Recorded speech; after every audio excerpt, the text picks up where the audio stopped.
రాగానే సినిమాలని మరి నేను చేయడానికి పాపం లేదు.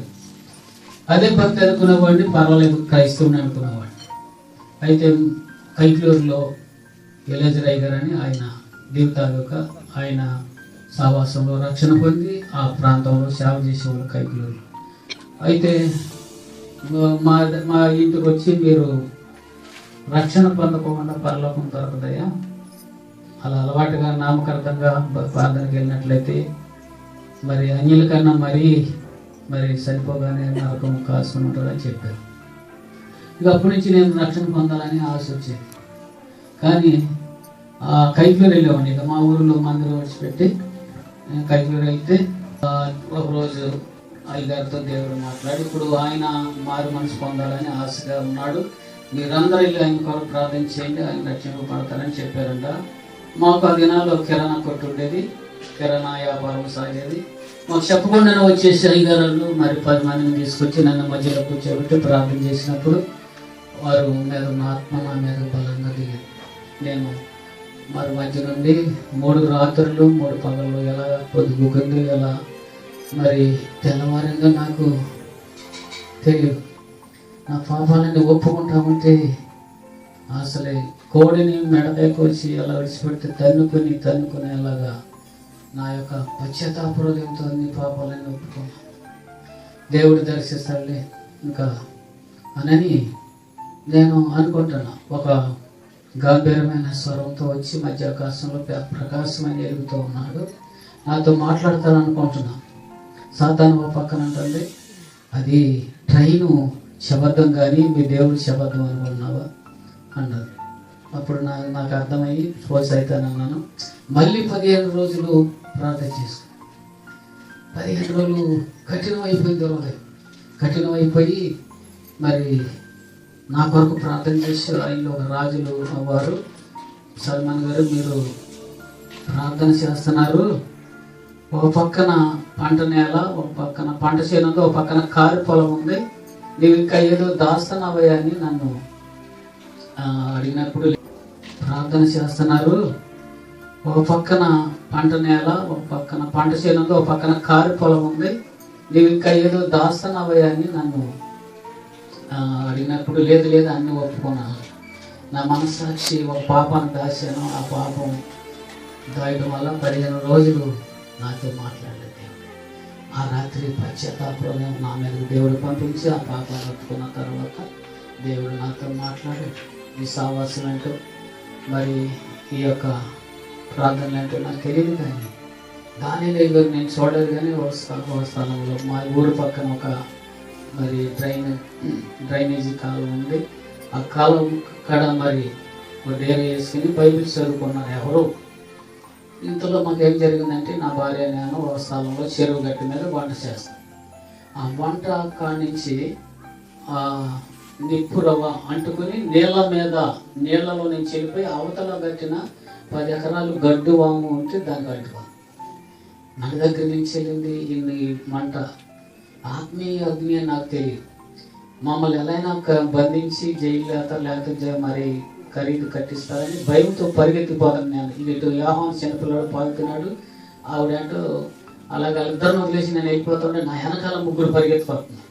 ఏడ్రా మరి గడ్డి వంకు నువ్వు పెట్టాడు ఏడ్రా అనుకుంటా. అయితే దానిలే గారు అక్కడ మరి దానిలే గారని తెలియదు, కానీ ఇలా బైబిల్ చదువుకుంటా ఉంటే నేను వెనకాల నిలబడి తాకిన ఉన్నా. వాళ్ళు దానిలే గారి ఎదరు పక్క నుంచి ఏడ్రా అనుకుంటూ వెళ్ళిపోయారు. నేను దానిలే గారు వెనకాల తాగాను. అప్పుడు దానిలే గారు ఒక వాక్యం చదివారు. నాకు ఎక్కడుందో ఆ వాక్యం తెలీదు. అయితే ఏమనుందంటే, ఇప్పటి నుంచి యేసునందున్న వారికి ఏ శిక్ష విధియు లేదని. ఆ వాక్యం ఎక్కడో నాకు తెలియదు, ఆ వాక్యం పేరు తెలియదు. నేను బైబిల్ అంతా మద్రాసు వెళ్ళి మార్మన్ స్వంతకోట మద్రాసు వెళ్ళి రిట్రీట్కి వెళ్ళి వచ్చిన తర్వాత బైబిల్ వరుసనే చదవాలంటే నేను 3 నెలల్లో బైబిల్ చదివేసి, అప్పుడు రోమీలకు రాసిన పత్రిక 8వ అధ్యాయం 1వ వచనంలో ఉంది. అప్పుడు మద్రాసు వెళ్ళినాక దానిలే గారి పుస్తకం కొనుక్కుంటే అక్కడ అందులో దానిలే గారు ఒక స్థలంలో డేరా వేసుకుని ప్రార్థన చేసి బైబిల్ చదువుకున్నాను. ఈయన కదా, ఈయన వెనకాలే నేను దాగున్నాను. మరి నేను ఇలాగా మరి వాక్యం ద్వారా చదివినప్పుడు ఆ వాక్యం మరి నా కొరకు కదని అప్పుడు నాకు అర్థం. తర్వాత అయితే 15 రోజులు ఉపవాసం ఉన్న తర్వాత ఆ పాపం ఒప్పుకున్న తర్వాత మరి మొదటి యోహాను పత్రిక 1వ అధ్యాయము 7వ వచనం నుంచి దేవుడు నాతో మాట్లాడు. ఆ పాపం ఒప్పుకోగానే ఆ రాత్రి ఒక ఆయన బైబిల్ తీసుకొచ్చి అదే వాక్యము మోస్తే వాళ్ళంతా వాసన నాకే ఎంతో ఆశ అయిపోతాయి.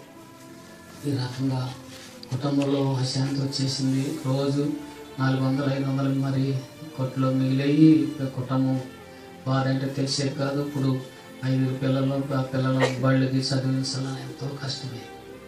ఇద్దరికి అసమాధానం వచ్చేసింది. రక్షణ పొందాం. కానీ ఎలేజయ్య గారు అని మమ్మల్ని నడిపించిన ఆయన షావుకి నాతో రావాయని ఆయన తీసుకెళ్ళి 4 సంవత్సరాలు ఆయన వెనకాల తిప్పుకున్నాడు. ఆ తర్వాత మద్రాస్ ట్రైనింగ్కి వెళ్ళి వచ్చిన తర్వాత షావుకి వెళ్ళమని దేవుడు ఎంతో ప్రేరేపిస్తుంది. నాకు భయం ఎత్తుంది, సేవ చేయాలి అట్లాగా నేను చదివలేను అంటే బాగా ఇద్దరం కలిసి ప్రార్థన చేసిన చేత అప్పుడు ఇలాగే జోగారు కుర్చీ మీద కూర్చొని తెల్లట బట్టలు వేసుకుని యోహాను సువార్త 4వ అధ్యాయం ప్రసంగం చేసాలి అనేది మాట్లాడారు. ఆ రాత్రి దర్శనం అయిన తర్వాత తెల్లారినాక నాకు ధైర్యం వచ్చింది. సరే ఎక్కడికి వెళ్ళాలి, నా ప్రాంతం చూపిస్తున్నాడు కానీ ఏ ప్రాంతం అర్థం కాదు. అయితే ఒక ప్రాంతం వైర ప్రాంతం చూపించారు.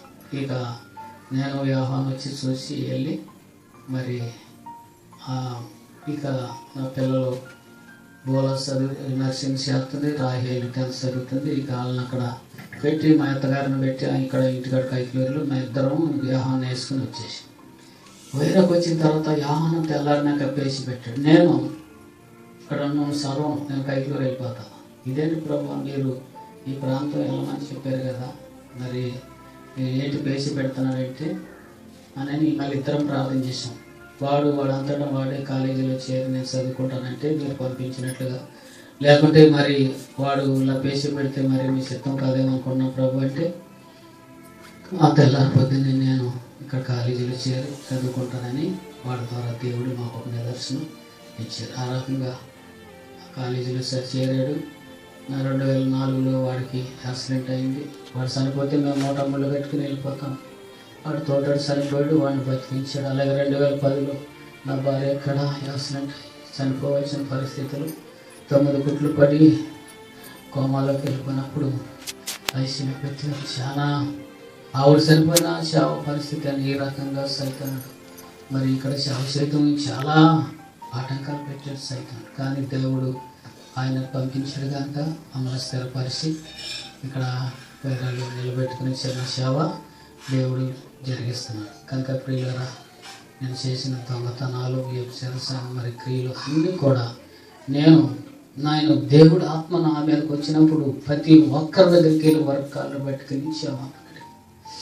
నా గ్రామంలో నాకు మంచి సాక్ష్యం ఉంది. నేను అక్కడ సేవ కట్టి చిన్న సేవ, మా తమ్ముడు వాళ్ళు మారారు, మా చెల్లెళ్ళు మారారు. అక్కడప్పుడు దాదాపు 50 మంది దాకా మారి ఇప్పుడు మనం వైరాడు మందిరం అంత మందిరం అక్కడ వేసారు.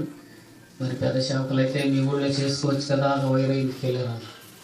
నా దేవుడు అక్కడ చూపించారు, అక్కడికి వెళ్దామని ఆ సేవని ఎలేజర్ గారికి అప్పచెప్పి వచ్చేసి.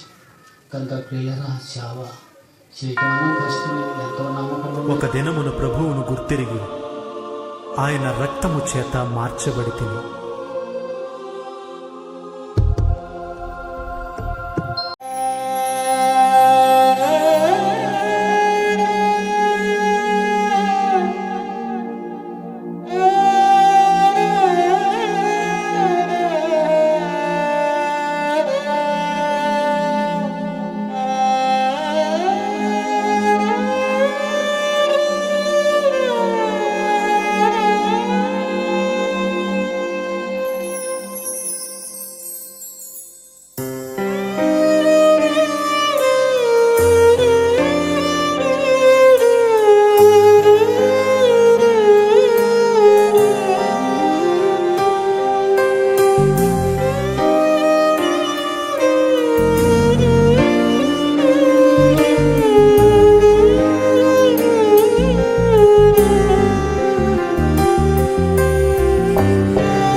మహిమలోని నాయనతో నుండి చాలు.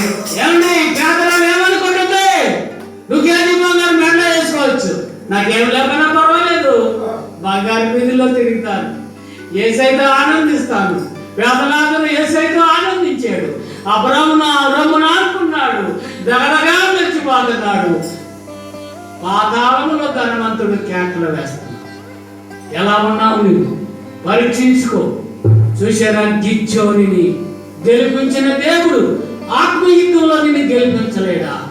ఆత్మీయ శోధనలో నిన్ను గెలిపించలేడా? నీకు సహాయం చేస్తాడు. గిజ్జోనికి సహాయం చేసిన దేవుడు నీకు సహాయం చేయగలడు. మోకాళ్ళను పొందు. నీవు దేవుని వాక్యం తీసుకురావా? నీళ్లు నాలుగుకి ఇలా నోటికి అందించుకుంటాం అంటే వాక్యము తీసుకో, మోకాళ్ళను నేర్చుకో, నీవు జయించి వస్తావు. ఎంతమంది అండి? 30 మంది ఎంట్రీ. మరి మా దేవుడిని మనం ఫిల్టర్ చేస్తే ఇక్కడ ఉన్న వాళ్ళందరూ ఫిల్టర్ చేశారు. ఇంకో పరలోకానికి అర్హులు ఎవరు, పరలోకానికి రాదగిన వారు ఎవరు ఫిల్టర్ చేస్తే ఎంతమంది ఉంటాము?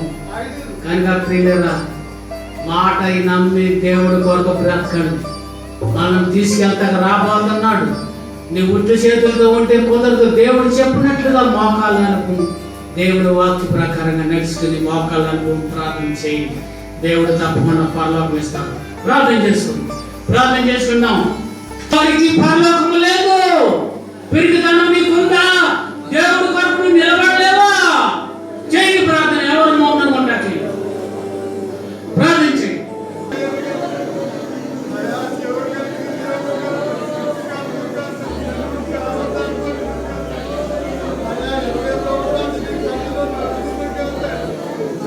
నీ పరిచర్యను తుదముట్టించుటేనా నియమమాయనే. నీ సన్నిధిలో నే పొందుకోరి నీ స్నేహితుడనైతిని.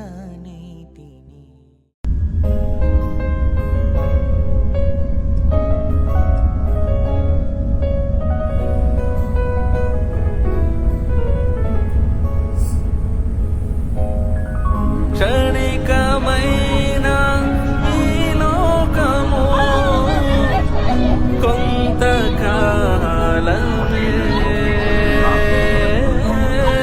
క్షణికమైన ఈ లోకము కొంతకాలమే.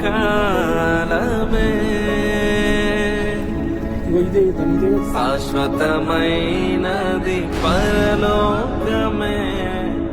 గ్రహించు మానేస్తమా. శాశ్వతమైనది పరలోకమే. నా వీరాయును అంతలోనే వాడును. అంకులనే పిలుస్తాము. గత నాకు 20 ఏళ్ళుగా నాకు ఈ అంకులతో పరిచయం ఉంది. మేము చిన్నవారుగా ఉన్నప్పటి నుంచి కూడా ఆయన సేవ చేయటం మాకు తెలుసు. అలాగే మా యొక్క సబ్ సెంటర్లో చాలా ఊర్లలో వావలేల, ముష్టిగుంట్ల, గంపలగూడెం, రోలుపాడి ఆయా గ్రామాల్లో కూడా ఈ సాల్మనయ్య గారు మా పరిచర్యలో పాల్గొన్నారు. అలా అనేక కూటల్లో కూడా ఆయన పాటలు పాడటం కానీ వాక్య పరిచయాలు చేయటం కానీ ఆయన అన్నింటిలో ముందుండేవారు. మళ్ళీ అనుకోలేదు ఇలాంటి పరిస్థితులు మేము చూస్తామని. తిరిగి మనకు క్షేమంగానే ఆయన ఇంటికి చేరుతారు, మళ్ళీ సేవ పరిచర్యలో ఉంటారని అనుకున్నాను. కానీ అన్న ఈ దినమున ఇలా పరలోకానికి వెళ్తారని నేను అనుకోలేదు. దయచేసి ఈయన సేవను ఎరిగిన వారు ఈయన కొరకు, ఈయన కుటుంబం వరకు, ఈ పరిచర్య కొరకు అందరూ ఇంకెక్కువగా ప్రోత్సహించి యోహాన్ని అలాగే ఈ సేవలో కూడా ఇంకా వాడబడించుకోవాలని మీ అందరినీ సంఘం తరపున నేను వేడుకొని ముగిస్తున్నాను. Thank you. ఇలాంటి సందర్భంలో మాట్లాడాల్సి వస్తుందని ఇప్పుడు అనుకోలేదు. అంకుల్ని రీసెంట్గా మీటింగ్స్లో చూశాను. చాలా హ్యాపీగా ఉన్నారు, సంతోషంగా ఉన్నారు. సో ఈరోజు ఈ వార్త తెలియగానే నేను చాలా బాధపడ్డాను. ప్రార్థన అవ్వగానే యూత్ మీటింగ్ అయిపోయింది. అవ్వగానే ఫోన్ ఓపెన్ చేయగానే ఈరోజు సంతోషంగా ఆరాధన చూసుకోగానే సాడ్ న్యూస్ మేము చూసాము. I'm very sad. బట్ అన్నిటికన్నా నేను సంతోషంగా ఉన్నాను. సంతోషము వార్త చూడంగానే కొంచెం బాధపడ్డాను, తర్వాత సంతోషంగానే ఉన్నాను. ఎందుకంటే అంకులు ఇక్కడ లేరు, కానీ వెళ్ళి ఎక్కడున్నారంటే దేవుని దగ్గర ఉన్నారు, దేవునితో ఉన్నారు. ఇక్కడ ఈ లోకంలో అందరూ శ్రమలు, బాధలు, కష్టాలే, కానీ అక్కడ దేవుని దగ్గర ఎప్పుడు సంతోషంగా ఈ లోకంలో ఉన్నంతకాలం శ్రమలు పడ్డారు, కష్టాలు పడ్డారు. బట్ బాహ్యంగా మళ్ళీ విడిచిపెట్టారన్న బాధ కొంచెం ఉంది, కానీ అంకుల్ వెళ్ళి దేవునితో ఉన్నారు. నాకన్నా మా నాన్నగారు వాళ్ళతో కలిసి ఎక్కువ సేవ చేశారు. ఎక్కువ సేవ చేయటం నేను చూశాను. అన్ని కష్టాల్లో, శ్రమల్లో నువ్వు దేవుణ్ణి విడిచిపెట్టకుండా కుటుంబానికి దూరం అవ్వడానికని ఇష్టపడ్డారు, కానీ దేవుని సేవకి దూరం అవటం అస్సలు ఇష్టపడలేదు. రీసెంట్గానే నేను యోహానాతో మాట్లాడినప్పుడు ఈ సందర్భాలు ఎక్కువ నేను అంకుల్ గురించే నేను విన్నాను, అన్న దగ్గర నుంచి. ఇలా రీసెంట్గా ఇలా జరిగింది మా కుటుంబంలో, దేవుణ్ణి విడిచిపెట్టలేదని. సో నేను చాలా సంతోషించాను ఆ విషయాన్ని బట్టి. కొంచెం మనల్ని విడిచిపెట్టారని బాధ తప్పితే, వాక్యంలో ఒక మాట ఉంటుంది కదా, ఇక్కడ విశ్రాంతి తీసుకుంటున్నారు, పడుకున్నారు అంతే. బట్ ఇక్కడ మన మధ్య నిద్రపోతున్నారేమో, కానీ దేవుని దగ్గర ఎప్పుడు సంతోషంగా, ఆనందంగా ఉండటమే. కొంత బాహ్యంగా విడిచిపెట్టారు కాబట్టి మనందరికీ బాధ కలగవచ్చు, మనకందరికీ బాధ కష్టమే. కానీ ఈ కుటుంబానికి దేవుడు ఆదరించాలని, ఈ సంఘానికి ఎంతో ఉపయోగపడిన సాధనముగా దేవుని కోసం బలంగా వాడబడ్డారు. కానీ మన మధ్య లేకపోవడం అనేది రీసెంట్గా కూడా నేను అనేక మార్లు గమనించింది ఏంటంటే, అంకుల్లో నేను ఒకవేళ అంకుల్ని చూడకుండా ఉన్న అంకుల్ దగ్గరికి వచ్చి, నాన్న బాగున్నావా, అమ్మ నాన్న ఎలా ఉన్నారు అని అంకుల్ తగ్గించుకొని, పెద్దవాళ్ళు అయినా సరే నేను ఆ మెట్టు అంకుల్లో చూశాను. నేను చాలా నాకు నచ్చిన గుణం అంకుల్లో. మొన్న రీసెంట్గా కూడా నేను చూడలేదు, దగ్గరికి వచ్చి నాన్న ఎలా ఉన్నావు, నాకు బాబు పుట్టాడు, బాబు ఎలా ఉన్నాడు, బాగా మంచిగా ఉన్నారా, చక్కగా పలకరించేవాళ్ళు. మా అమ్మగారు నాన్నగారితో కూడా చాలా సన్నిహితంగా, బాగా ఎక్కువ సేవలో వీళ్ళు మా నాన్నగారులతో తిరిగారు. నేను దగ్గరుండి చూసిన ఒక మంచి శ్రేష్టమైన గుణం అంకుల్. అది ప్రేమగా మాట్లాడటం, ప్రేమగా పలకరించడం. కాబట్టి మరి అప్పట్లో అంతగా పరిచయం లేకపోయినా కూడా మరి కొత్తగా వచ్చినటువంటి దైవజనులు అన్నట్టు గుర్తించి, సరే ఏదేమైనా కూడా అప్పటి నుంచి ఇప్పటి వరకు చూసినటువంటి విధానం చూస్తే మరి వారు వయసులో పెద్ద అయినా కూడా ఓపిక ఉన్నా లేకపోయినా దేవుని పరిచర్య కొరకు కలిగిన ఆ ఓపికను కూడగట్టుకోబట్టి నీ శ్రమను నేను చూశారు కాబట్టి ఇక నువ్వు నిత్య విశ్రాంతిలో రెస్ట్ తీసుకో కాబట్టి వచ్చే అని ప్రభు పిలిచాడు. కాబట్టి దాన్ని బట్టి మనము దుఃఖించవలసిన పని లేదని భక్తుడు మరి పౌలు గారు కూడా తెలియపరుస్తున్నాడు. ఎందుకంటే చనిపోయినటువంటి వారిని గురించి దేవుని పరిశుద్ధ నామమునకు మహిమ కలుగును గాక. ప్రత్యేకంగా ఈ సమయంలో తోటి దైవజనులు సాల్మన్ గారు ప్రభు ప్రేమించి, ప్రభు పేరు పెట్టి పిలిచి, ఆయన పరిచర్యలో బలమైన పాత్రగా వాడబట్టడానికి ప్రభు కృప చెప్తున్నాడు. దాదాపుగా ఇందాక సత్యంగా చెప్పిన విధంగానే హనుమాన్ బజార్లో అక్కడ మందిరం నిర్మించి అక్కడ దేవుని పరిచర్య చేస్తున్న సమయంలో నేను అక్కడికి వెళ్ళగానే ఎంతో ప్రేమతో, ఆప్యాయతతో లోపలికి పిలిచి కొన్ని విషయాలు ఆ పరిచర్య విషయంలో నాకు చెప్పి ప్రార్థన చేయమని ప్రార్థన సహాయం కోరారు. హనుమాన్ గారి యొక్క తీవ్రత, మంట, ఆత్మల భారం ఎంతో ఎక్కువగా ఉంటుంది. ఎప్పుడు చూసినా సరే ఎంత తీవ్రతతో మాట్లాడతాడంటే, ఆత్మల కోసం మాట్లాడతాడు. ఎవరైనా ఏదైనా చిన్న తప్పు మాట మాట్లాడినా సరే ఇమీడియట్గా ఖండిస్తాడు. ఎందుకంటే అది మంచి పద్ధతి కాదు, అది వాక్యానుసారం కాదు అని వాక్యం ఎత్తిపట్టి, వాక్యం చూపించి అది ఖండిస్తాడు. అంటే అంత మంట అనేది నీతిని గుచ్చిన మంట, ఆత్మల గుచ్చిన మంట వారికి ఉన్నది. వారు ఈ స్థలానికి రావటానికి, ఇక్కడ పరిచయం చేయటానికి, కొన్ని నశించున్న ఆత్మలు రక్షణలోనికి నడిపించడానికి ప్రభు బలమైన పాత్రగా సాల్మన్ గారిని వాడుకున్నాడు. చప్పట కూడా జనమహిపడతాం. అంటే దేవుని పిలుపు అనేది వారికి తెలుసు. ఆ పిలుపు యొక్క నిరీక్షణ ఏంటో తెలుసు, ఆ నిరీక్షణ యొక్క ఫలం ఏంటో వారికి తెలుసు. అంటే యెహోవా భక్తుల మరణము ఆయన దృష్టికి చాలా విలువైంది. అంటే విలువైన మరణం ఇచ్చాడు. ఏలియా కంటే ఎలీషా ఇంకా 14 అద్భుతాలు చేసినప్పుడు కూడా చివరిగా ఒక మరణకరమైన వ్యాధి అనే దానికి ఇచ్చాడు. ఆ మరణకరమైన వ్యాధితోనే ఎలీషా మరణించాడు. గొప్ప ప్రవక్త ఆయన. దేవుని సేవకులు కూడా రాత్రనక పగలనక ఆత్మల కోసం ప్రయాసపడుతూ ఉంటారు. ఆత్మల ప్రయాసలు అన్నీ మర్చిపోతారండి. ఆత్మల సంపాదనలో ప్రతి ఒక్కటి కూడా మర్చిపోతూ ఉంటారు. అది దేవుడిచ్చిన ఆధిక్యత, యేసు ప్రభువు ఇచ్చిన ఆధిక్యత. దేవుని సేవకులు ఆ విధంగా పరిచయం చేస్తుంటారు. వారికి ఎన్నో సమస్యలు, బాధలు, కష్టాలు, వ్యాధులు, ఇబ్బందులు ఉంటాయి. వాటన్నిటిని మర్చిపోయి విశ్వాసుల ముందు ధైర్యంగా వాక్యం చెబుతారు. వారికి ఏమీ లేనట్టు వాక్యం చెబుతుంటారు. కానీ అన్నిటినీ సహిస్తారు, అన్నిటిని భరిస్తారు. యేసు ప్రభు కోసం ఆత్మల మంట, ఆత్మల సంపాదన కోసం ప్రయాసపడుతూ ఉంటారు. ఎందుకు ఈ విషయాలు చెప్తున్నానంటే, సాల్మన్ గారు కూడా వారు ఇప్పుడు జీవించిన జీవితకాలం అంతా కూడా ఆ పరిచర్యలో, ఆ పిలుపు, ఆ పరిచర్యలో, సేవ, ఆత్మల సంపాదనలో ఎంత ప్రయాసపడ్డారో. ఎందుకంటే వారు చేసిన పని దేవునికి అంగీకారంగా ఉంటుంది, యేసు ప్రభుకి అంగీకారంగా ఉంటుంది. దీని ఫలాన్ని ఖచ్చితంగా, ఎందుకంటే ఆత్మలు కానీ లేకపోతే పరలోకంలో వీరికి ఇచ్చిన ఫలము గొప్పదిగా ఉంటుంది. దేవుని దగ్గర, యేసు ప్రభు దగ్గర ఉండటానికి ప్రభు కృప చూపుతాడు. వీరి యొక్క మరణం అనేది దేవునికి చాలా ఇష్టమైంది. ఒకవేళ కుటుంబస్తులకు బాధగా ఉండవచ్చు, అమ్మగారికి కానీ, బిడ్డలకు కానీ, రక్త సంబంధులకు కానీ, బంధువులకు కానీ బాధాకరంగా ఉండవచ్చేమో, కానీ ఇది దేవునికి ఇష్టమైన మరణము.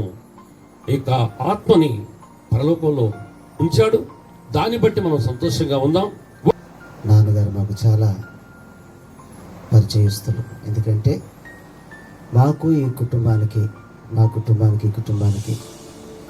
ఒక ఆత్మ సంబంధమైనటువంటి ఒక బంధము. శరీర సంబంధాలకు లేదు, కానీ ఆత్మ సంబంధమైన బంధం కలిగినటువంటి వారు మేము ఉన్నాం. దైవ సేవకులు మరి కొన్ని సందర్భాలలో కొన్ని సమస్యలు బట్టి క్రైస్తవత్వం మీద విరక్తి కలిగి ఇంట్లో కూర్చున్నటువంటి సమయాల్లో అమ్మగారు, నాన్నగారు ఇద్దరు కూడా వచ్చి దేవుని వాక్యాన్ని నాకు ప్రకటించి, మనుషుల వైపు చూడొద్దు, మనుషుల లోటు ఉంటుంది, దేవుడు మీకు చేసిన కార్యాన్ని బట్టి దేవుడు మర్చిపోవద్దని, మేం పడిపోకుండా, లోకములో కలవకుండా అమ్మగారు, నాన్నగారు ఇద్దరు కూడా ప్రార్థన చేసినటువంటి వారు. అది దేవునికి ఇష్టమైనది. గత బుధవారం కాక ఇంత క్రితం బుధవారం నాడు మాకు ప్రతి బుధవారము సేవకుల కాన్ఫరెన్స్ ఉంటుంది. కాన్ఫరెన్స్లో ఆయన ప్రార్థన చేయటము, నేను చేస్తానయ్యా అని జ్ఞానం గారితో చెప్పటము, నేను ముందు చేస్తానయ్యా అని చెప్పటము, పాల్గొనటము. ఎవరన్నా ఆ యొక్క సేవకుల లిస్టులో లేకపోతే, ఎవరైనా కట్ అయిపోయారంటే వాళ్ళు కట్ అయ్యారయ్యా అని తెలియజెప్పటం అనేది కూడా మేము చాలాసార్లు గమనించాము. చాలా అవినాభావ సంబంధం ఉంది ఆయనకి మాకు. ఎందుకంటే అలాంటి పౌరుషం కలిగిన సేవకులు అన్నమాట. ఆయన భక్తుడు అంటే మాట తప్పకుండా దేవునికి ఇష్టంగా జీవించడం అనేటటువంటిది, కుటుంబాన్ని నడిపించుకోవడం అనేటటువంటిది, ప్రతి దాంట్లో కూడా బలమైనటువంటి వ్యక్తిగా, అలాగనే సేవ పరిచర్య జరిగించే విధానంలో కూడా విశ్వాసుల్ని బలపరచడం అనేటటువంటి, ఇక్కడ చాలామంది నేను చూస్తూ ఉన్నాను. వాళ్ళని పిలిచే విధానం, వారితో మాట్లాడే విధానం చాలా నాకు నమ్రతగా, అంత పెద్దవాడండి చిన్నవాడైన నన్ను కూడా ఎంత మర్యాదతోటి సుధాకర్ గారు అని పిలుస్తాడు. మీరు పెద్దవాళ్ళయ్యా అటు అనుభవకూడనంటే, లేదయ్యా మీరు సేవకులు అంట, అంటే అంత మర్యాద కలిగినటువంటి వ్యక్తి అన్నమాట. సరే, ఏదేమైనా తన కుటుంబాన్ని విడిచి వెళ్ళినందుకు భౌతికంగా మనం బాధపడుతూనే ఉన్నాం. బైబిల్లో 9:3 ప్రసంగం చెప్తారు, అందరికీ నీ ఒక్కటే గతి సంభవించు. అందరం కూడా చనిపోతాం అన్న సంగతి మనం కూడా గ్రహించాలి. చనిపోతాం. అలాంటి ఆత్మల కోసం, అలాంటి వారి కోసం సేవ చేయడానికి ఒక సేవకుడు ఎంత ప్రయాసపడ్డాడు, ఎంత భక్తితో ప్రార్థన చేశాడు. లాంటి వ్యక్తి సాల్మన్ గారు. దేవునికి స్తోత్రం. కనుక ఆత్మకు శాంతి నెమ్మది కలగాలని, ఇంకెవరైనా దేవుని నమ్మనటువంటి అవిశ్వాసులు ఉంటే వారి పరిపూర్ణంగా దేవుని నమ్మి విశ్వాసంతో జీవిస్తే సాల్మన్ గారు పరలోక రాజ్యం చేర్చబడతారు. ప్రభు వచ్చిన తర్వాత అందరూ కూడా అక్కడికి వెళ్తాం. అందరం సంతోషంగా పరలోకంలో జీవించగలుగుతాం. ఈ కుటుంబానికి ఆదరణ, ధైర్యము, సంఘానికి ఆదరణ, ధైర్యము, మిగిలినటువంటి పనిని కుమారులు ఒకరు చేసి ఈ సంఘాన్ని నడిపించాల్సిందిగా నేను కోరుకుంటూ నా ఈ మాటలు ముగిస్తాను. ప్రార్థన చేసుకుందాం.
ఏది మనది కాదు, ఏది మనతో రాదు, ఏది ఆశించి ఫలితం శూన్యము. ఓ మానవా, నిజం తెలుసుకోవా, ప్రభు యేసయ్యా మనకు రక్షణ. ఓ మానవా, నిజం తెలుసుకోవా, ప్రభు యేసయ్యా సమస్తము వ్యర్థముగా మాయే.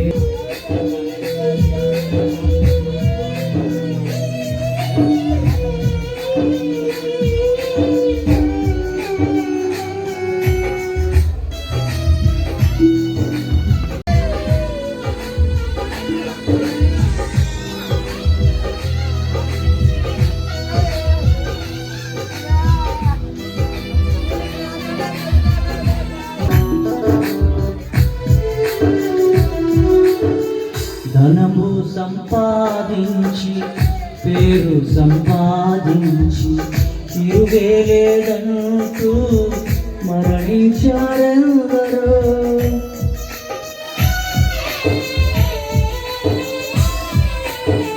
ధనము సంపాదించి పేరు సంపాదించి తిరుగేలేదంటూ మరణించారెందరో.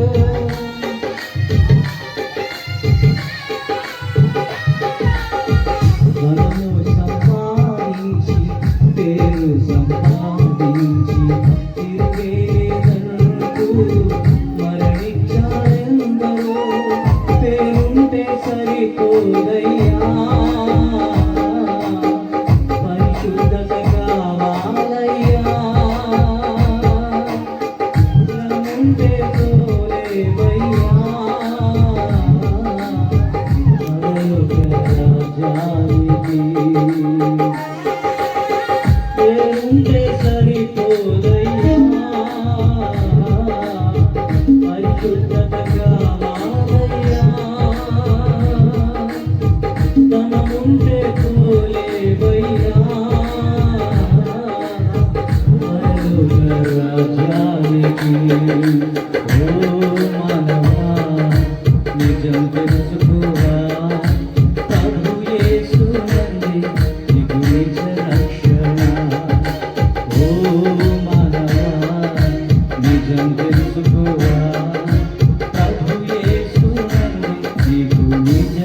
రక్షణ మాయేర మాయేర ఈ లోకం మాయేర వ్యర్థమురా వ్యర్థమురా సమస్తము వ్యర్థమురా ఏది నీది కాదు ఏది నీతో రాదు ఏది అశుద్ధమైన ఫలితం శుద్ధి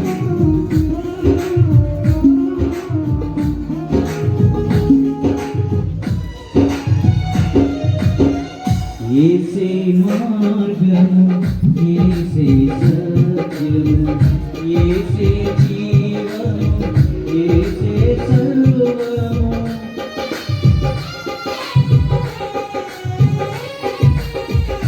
ఏసే మార్గము ఏసే సత్యము.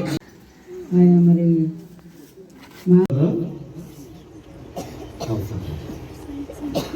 ఈ సాల్మన్ గారు నా చిన్న వయసు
నిజముగా పురమిది కాలిపోదు చిత్రవాసులు చెల్లిడి కవి చిత్రమైన సంత లోకము చిత్రమైన సంత పరదేశులము ప్రియులారామన పురమిది కాలిపోదు నిజముగా పురమిది కాలిపోదు సంతగొల్లు కమగలిన సంతము సంతగొల్లు కమగలిన సంతము అంతయు సాధనము నిజముగా అంతయు సాధనము పదేశులము ప్రియులారామన పురమిది కాలిపోదు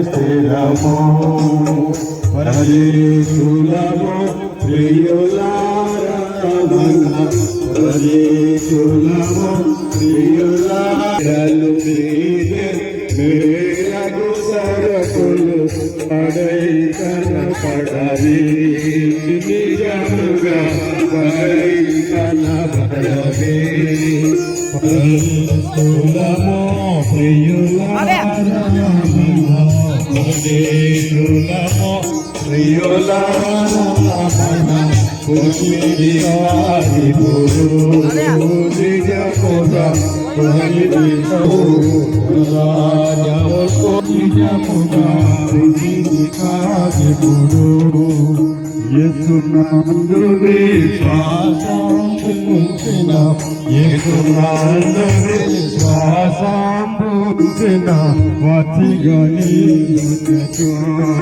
పరముల వాసిగని ఉన్నతులమో ప్రియులారామన పరదేశులమో ప్రియులారామో ప్రియులారామన పురమిది కాలిపోదు నిజముగా పురమిది కాలిపోదు.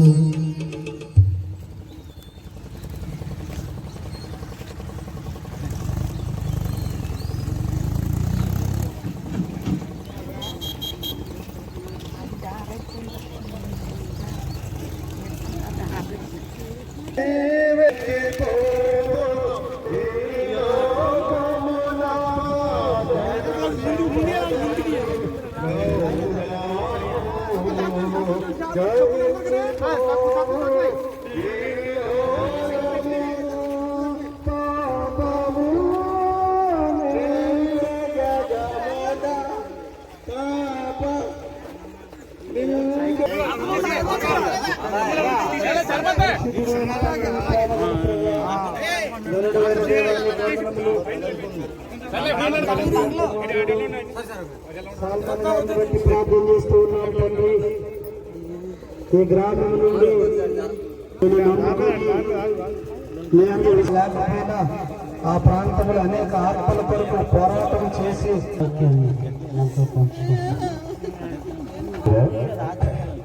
సల్మాన్ గారు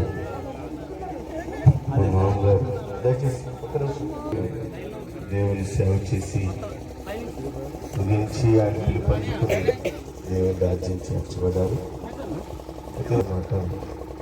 12వ అధ్యాయం 7వ వచనం. మళ్ళీ వెనుకకు వెళ్ళి మళ్ళా భూమికి చేరును, ఆత్మ తన దయచేసిన దేవునికి మరలా పోను. జాతీయంగా చెప్పినట్టుగా శరీరం మనతో కలిసిపోవాల్సిందే. నేను దినాన్ని మీకు మాట చెప్పాలనుకున్నాను. సాల్మన్ గారు మారు మనసు పొంది దేవుని సేవ చేసి అనేక మంది దేవుని తిప్పి మాట్లాడతారు. భక్తులు మనం దేవునికి ఇష్టమైంది. రెండోది, కొంతమందికి హఠాత్తులో వస్తుంది, అది భక్తిహీన కింద రాయబడింది. దేవుడు కొన్ని దినాలు నేను మనసు విధించి తన మనసాక్షికి మనకి సరి చేసుకోవడానికి బహు గొప్ప తరుణం ఇచ్చాడు. మాట్లాడతాడు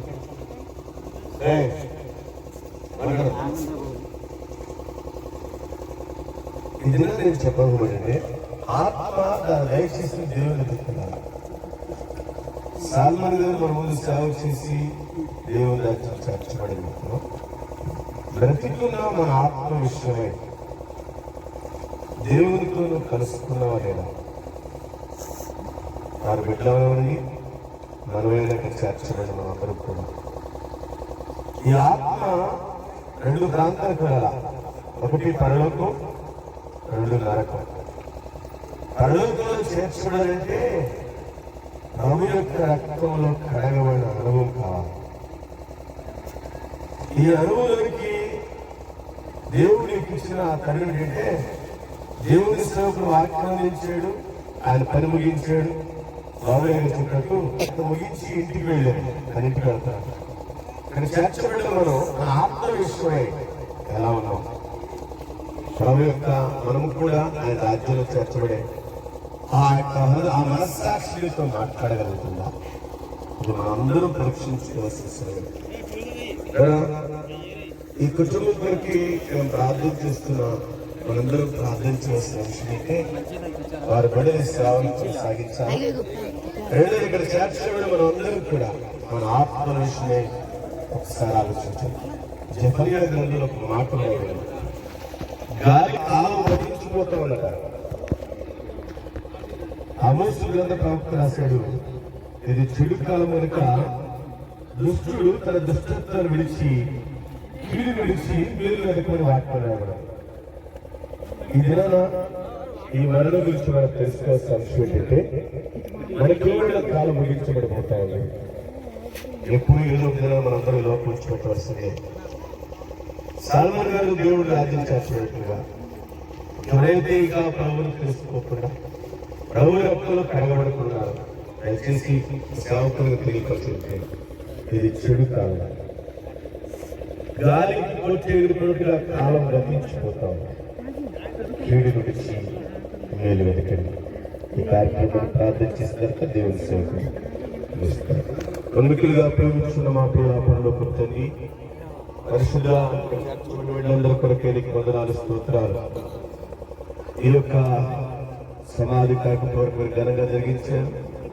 సేవకులు బాబురావు గారు, అలాగే జార్జి గారు, పుట్టినబాబు గారు, మీ సేవకులు అనేక మంది వచ్చి ఈ కార్యక్రమంలో ప్రభావం మీరు ఘనంగా జరిగించి మీకు వందనాలు, స్తోత్రాలు. ఇక్కడ చేర్చబడిన బిడ్డలందరూ కూడా ఆత్మవిషయంలో ఆలోచించట్లుగా సహాయం చేయండి. గాలి ఎగిరిపోయినట్టు పుట్టి ఎగిరిపోయినట్లుగా సమయం గతించుకొస్తూ చెప్తున్నాం ప్రభావం. కీడు నుంచి మీరు వారిగా చేయండి. ఇక్కడ చేర్చబడిన కుటుంబ సభ్యులకు, సంఘ సభ్యులకు ఆదరణను ఆయన ఎలాగో దేవుని కొరకు ఆత్మ ప్రయాసపడను అలాంటి ఆత్మ అందరికీ దయచేసి మీరేమి నామానికి మహిమ తెచ్చుకున్నాం ఆమేన్. నాయన మా సహోదరులు, నాయన మా సహోదరుని అలాగే ప్రభు వారి కుమారులు, కుమార్తెలు, కోడళ్ళు, మనవలు, ఇంకా వారి బంధువులు, అన్నదమ్ములు, అక్కచెల్లెలు అందరినీ కూడా జ్ఞాపకం చేసుకోండి తండ్రి. ఒక్కరిని కూడా మీరు దర్శించండి ప్రభు. వారికి మంచి ఆధారపడ ఇచ్చేయండి. ముఖ్యంగా ఈ లోకంలో తన పని ముగించుకొని పరమ తండ్రి ప్రభు మరి తండ్రి చేరినటువంటి మా సహోదరు సాల్వాణి గారి వందనములు. మరి నాయన ఎంతో మరి ప్రయాసతో మరి సేవలు మరి నీ పనిలో నాయన ఎంతో నాయన మరి తండ్రి కొనసాగి అనేక కష్టములు సమస్యల ముందుకు సాగినటువంటి పెద్ద ప్రభు మేము కూడా అనేక సంవత్సరాలు ప్రభు మరి ఈ ప్రాంతంలో ఈ దాసునితో కలిసి పనిచేసాం నాయన. ఈ దాసుని ఇప్పుడు ఈ సేవకు తీసుకుని ఉండగా మరి కుటుంబం అంతటినీ వాటి వచ్చి కాపాడి ఈ కార్యక్రమం అంతటిలో తోడుగా ఉండండి. ఇప్పుడు వరకు అనేక వాక్యాలను వినిపించండి ఈ దాసులు ప్రభు. ఆ మాట ఈ టైంలో పిలిస్తే ఏ టైంలో వెళ్ళాలి పెట్టుకోండి. గింజలు పట్టుకోకూడదు మామూలుగా సరే ఉన్నాయి కాబట్టి ఈ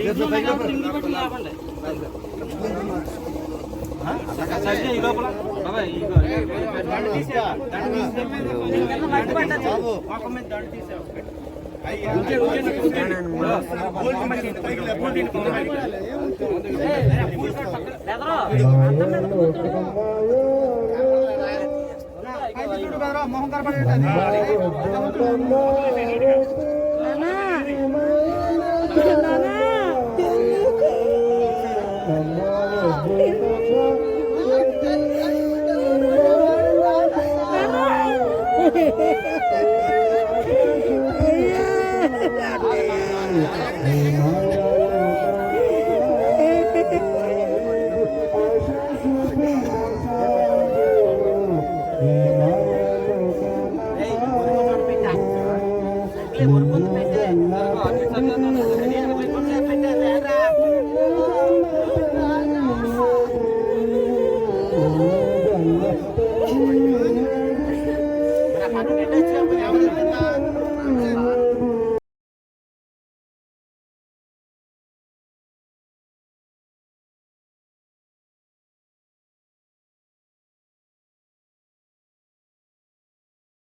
నా గ్రామంలో ఎంతో మంది బంధువులు, అక్క చెల్లెళ్ళు, అన్నదమ్ములు అందరం కూడా విడిచిపెట్టచ్చు. మీరే మా అక్క చెల్లెళ్ళు, మీరే మా అన్నదమ్ములు. నా నిమిత్తం అక్క చెల్లెళ్ళు, అన్నదమ్ములు భూములను విడిచిపెడితే మరి 100 రెట్లు పొందుతారు పరమంతు. మరి నిత్యజీవం పొందుతారని దేవుడు మరి మాట్లాడిన దేవుడు మమ్మల్ని ఇప్పటి వరకు నడిపించుకుంటూ మీ మధ్యకి తీసుకొచ్చి నీ కొరకు ప్రార్థన చేయడానికి మాకు ఇచ్చిన భారాన్ని బట్టి దేవుని నామానికి స్తుతులు చెల్లిస్తున్నాం. పిలిచిన దేవుడు నమ్మదగిన దేవుడు. నన్ను ఎన్నడూ కూడా నన్ను విడిచిపెట్టలా. పిలిచిన తర్వాత ఆయన ఏదో నేను మాకు అవసరమన్నీ అడగక ముడిపి దేవుడు ఇస్తూ ఈ సేవలో తోడ్పడుతున్నారు కనుక దేవుడిని ఎరిగినట్టు వారు మీరు నా కొరకు, నా కుటుంబం కొరకు, నా భార్య పిల్లల కొరకు నిత్యము ప్రార్థన చేయమని ఎంతటితో నా సాక్ష్యం ముగించి మీ అందరికి వందనాలు. శాశ్వతమైనది పరలోకమే గ్రహించు మానేస్తమా. శాశ్వతమైనది పరలోకమే గ్రహించు మానేస్తమా. మేల్కొనుమా ఓ నా ప్రియ సంగమా, మేల్కొనుమా ఓ నా ప్రియ సంగమా. సమీపించినది రాకడ సమయము, సమీ